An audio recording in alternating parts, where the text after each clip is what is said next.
Hello, আসসালামু আলাইকুম BCS পরীক্ষার্থীগণ। তো আপনাদের জন্য এক এক করে অনেক ভিডিওই আসবে, আপনারা সেজন্য সাবস্ক্রাইব করে রাখুন। আজকে আমি একটু সময় করে আপনাদের একটা ছোট ভিডিও আপলোড করে দিয়ে রাখার চেষ্টা করব। তো আপনাদের প্রিলি পাসের প্রধান উপায় হলো নীলক্ষেত বা অন্যান্য বই সব বুক শপগুলো থেকে এই হাবিজাবি বিভিন্ন আপডেট এইসব বই না কিনে যেটা করবেন, বিসিএসের যে সিলেবাস আছে এরকম যে কোনো বইতেই দেওয়া থাকবে, অথবা আপনারা বিপিএসসির ওয়েবসাইট থেকে ডাউনলোড করে নিতে পারবেন। তারপর লাগলে প্রিন্ট দিয়ে নেবেন, 2-3-4 পেজ প্রিন্ট দিতে হবে, অথবা আপনাদের যে কোনো বিসিএস রিলেটেড বই সেগুলোতেও দেওয়া থাকে। হ্যাঁ, তো প্রধান কাজ হলো আপনাদের এই বিসিএস সিলেবাসটা কি কি টপিক আছে সেইটা আয়ত্তে আনা, সেই অনুযায়ী পড়াশোনা করা, নয়তো ওই যে এগুলো যা যা পড়বেন। আমি একটা সহজ ব্যাপার বলি, যেমন ধরেন বাংলাদেশ বিষয়াবলী। হ্যাঁ, কোথায় এখানে সিলেবাসটা, ইংলিশ লিটারেচার, আন্তর্জাতিক ভূগোল, সাধারণ জ্ঞান, হয় আর বাংলাদেশ বিষয়াবলী কোথায়? হ্যাঁ, এই তো পেয়েছি। শুধু লিটারেচার চোখে পড়তেছিল, তো বাংলাদেশটা চোখে পড়তেছিল না। তো এই যে দেখুন, আমাদের যে বাংলা, আমি এখানে টপিকের নাম না বলি, এখানে যে 1 থেকে 8 পর্যন্ত টপিক দেওয়া আছে। হ্যাঁ, নাম এখন শর্ট ভিডিওতে বলার টাইম নেই, পরে লাগলে আমি ডিটেলস আবার আলোচনা করব। তো ওই 1 থেকে 8, হ্যাঁ, এখানে দেখুন 1 নম্বর যে পার্টটা আছে মুক্তিযুদ্ধ রিলেটেড আনুষঙ্গিক, এগুলো 6 মার্ক। আর বাকি যেই 7টা বিষয় এখানে দেওয়া ভাগ করে দিয়েছে, এখানে হলো 24 মার্ক সবগুলো মিলে। এখন এই যে নিচের যে 2 থেকে 8, হ্যাঁ, আপনার সিলেবাসটা আপনার বাসায় বই তো অনেকেরই আছে, খুলে দেখেন। হ্যাঁ, তো এই 2 থেকে 8 এইটা আমি যদি পেজের হিসাব করি, ধরেন বাড়িয়ে ধরলাম 100 পেজ।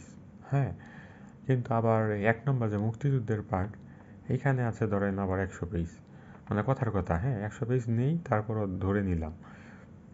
তো এই দুইটা দিয়ে আছে 100 পেজ। হ্যাঁ, এখন আপনি 24 মার্কের জন্য 100 পেজ পড়বেন, নাকি 6 মার্কের জন্য 100 পেজ পড়বেন? আমাদের যারা অনেকে ভুল করে বিভিন্ন কোচিং সেন্টারগুলোতে আপনাদের পথভ্রষ্ট করে।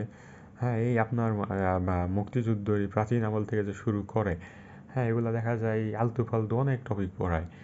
হ্যাঁ, যুদ্ধ মুদ্ধ রিলেটেড অনেক কিছুই পড়ায়, আসলে আসে না। হ্যাঁ, এত কিছু আসে না। তো আর কিছু শর্টকাট কিছু ইম্পর্টেন্ট টপিক আছে, সেগুলো পড়লেই হয়। হ্যাঁ, যেটা আপনি যে এই ডাইজেস্ট বলে, এক ডাইজেস্টেই প্রিলি পাস করা সম্ভব। হ্যাঁ, এবং অবশ্যই সম্ভব। যেমন এই প্রমাণটা আমি ছাড়া অনেকেই আপনার বিশেষ গ্রুপগুলোতে দেখবেন, বা যারা অলরেডি চাকরি করতেছে বিভিন্ন জায়গায় দেখবেন। হ্যাঁ, প্রিলি পাস ডাইজেস্ট করেই সম্ভব। তবে হ্যাঁ, কিছু বেসিক জ্ঞান আগে থেকে থাকতে হয়। একদম ফাঁকা মাথায় ডাইজেস্ট পড়ে পাস করাটা একটুখানি ক্রিটিক্যাল। তারপর হয়তো অনেকের কাছে সম্ভব হয়ে যাবে, কিন্তু বেশিরভাগ ক্ষেত্রে হবে না আগে থেকে বেসিক জ্ঞান ক্লিয়ার না থাকলে। তো এইখানে একটা ভাগ বুঝাইতে পেরেছি, আমি হয়তো পরে আরও ডিটেলস আলোচনা করব, আপনাদের মেইন ব্যাপারগুলো আলোচনা করার চেষ্টা করি। এখন আমি যেটা বলতে যাচ্ছি, ডাইজেস্ট করেই প্রিলি পাস করা সম্ভব কিনা। তো হ্যাঁ, অবশ্যই সম্ভব। এই যে কীভাবে পড়তে হয় তার একটা নমুনা, এই যে দেখেন কীভাবে পড়তে হয়। অনেক আছে বই দাগায় না। হ্যাঁ, আমি বিভিন্ন হিন্ট বা কোন বইতে কীভাবে কোথায়, হ্যাঁ, এগুলো ডিটেলস আলোচনা করে রাখছি। এগুলো হয়তো আগে বিসিএস অ্যাডমিট কার্ডগুলো এসে দেখুন কীভাবে পড়ছি। হ্যাঁ, এরকম থ্রুলি পড়তে হবে। এই যে আপনাদের দেখা যায় মাঝে মাঝে বাইরে থেকে কিছু কোশ্চেন প্র্যাকটিস করবেন, মডেল টেস্ট দিতে হবে সাথে অবশ্যই। হ্যাঁ, দেখেন কোনটা কোথা থেকে আসছে, এটার সাথে রিলেটেড কিছু আমি লিখে রাখছি। এতে হয় কি, আপনাদের মনে রাখা বা মুখস্থ করাটা ইজি। হ্যাঁ, আপনার মনে রাখতে হবে, মনে রাখাটাই হলো মেইন কথা। হ্যাঁ, এই হলো ব্যাপার। আর বিগত বছরের প্রিলি কোশ্চেন সলভ করবেন ডিটেলস সহ, এইটাও আমি পরে আলোচনা করব। তো যে ডাইজেস্ট করেই পড়া সম্ভব। আমার কাছে একটা ডাইজেস্ট আমার কাছে কয়েকটা আছে, 4টা আছে। তো আমি আজকে এইটাই জাস্ট আমার সামনে আছে, এই কারণে আমি এইটাই দেখাচ্ছি। এমন না যে শুধু এইটা পরেই আমার এই যে দেখুন এরকম থ্রুলি করবেন যে মাঝে মাঝে টেকনিকগুলো লিখে রাখবেন। হ্যাঁ, এই যে এরকম 8ই ফাল্গুন বা 21 ফেব্রুয়ারি 1952 বৃহস্পতিবার, এগুলা হয় কি আপনাদের যখন পড়তে থাকবেন তখন এগুলা ইজি হয়।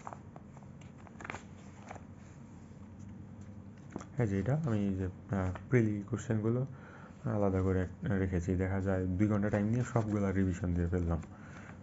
হ্যাঁ, এরকম টেকনিক্যালি পড়তে হবে, আমি এগুলা ডিটেলস আলোচনা করবো। আর যদি কেউ আমার কাছে পার্সোনালি পড়তে চান ঢাকার মধ্যে, আর যদি ঢাকার বাইরে হন সেক্ষেত্রে অনলাইনে পড়তে হবে। সেক্ষেত্রে হয়তো বা আপনাদের জুমের মাধ্যমে বা গুগল মিট, তাছাড়া তার ওয়ে নেই।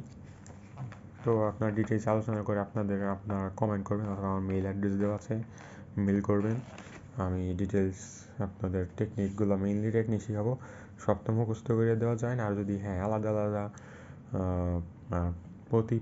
প্রতি বিষয়ের জন্য পড়তে চান, যে ইংরেজি গ্রামার পারেন না, শিখিয়ে দিব। হয়তো 7 দিন আপনাদের একদম গ্রামারে স্কিলড করে ফেললাম, ওইভাবে পড়িয়ে দিব। বাংলাদেশ বিষয়গুলি প্রবলেম, আপনাদের হয়তো 3-4 দিন একটা সেই লেভেলের ক্লাস নিয়ে সব পার্ট পড়িয়ে দিলাম। টেকনিক্যালি হ্যান্ডেল করতে হয় অনেক বিষয়। এমন না যে আপনাদের শুধু গলাধঃকরণ করবা, এরকম না, বিভিন্ন টেকনিক্যালি দিব, দেখবেন সহজে মুখস্থ হবে। সব জিনিসের টেকনিক নেই, অনেকগুলোর আছে, পড়তে হবে। এই হলো বিষয়। তো ডাইজেস্ট করে এই প্রিলি পাস করা সম্ভব কিনা এটার প্রমাণ আমি এবং আরও অনেক আছে। যে দেখুন এটা 41 থেকে 43, মানে 41 মানে মেবি বের হয়েছিল। এই হলো ব্যাপার। এক্স্যাক্টলি মনে নেই কখন কিনেছি, সামনে তারিখ দেখলে মনে পড়বে। তো 43, এখন কিন্তু যে 46 প্রিলি হয়ে গেছে, সামনে 47 আসতেছে। এই যে আরেকটা প্রমাণ, এই বইটা আমি এখনও রেখেছি কেন, তাই না? তো পড়েছি বা পড়তেছি, এই যে দেখুন এরকম খণ্ড খণ্ড করে রেখেছি লিটারেচার পার্টটা। এই দেখুন ওই 15 মার্কের জন্য যে এতটুকু পড়লে, সাথে আরও অ্যাটাচ কিছু পড়া লাগবে কিনা সেটা আমি পরে দেখাচ্ছি।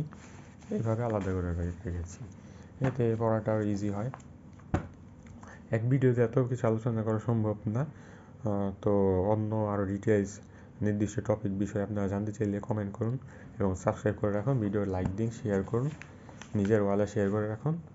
আল্লাহ হাফেজ। আমি পরে আবার অন্য বিষয়ে আলোচনা করব। ভালো থাকবেন, বেশি বেশি পড়াশোনা করুন।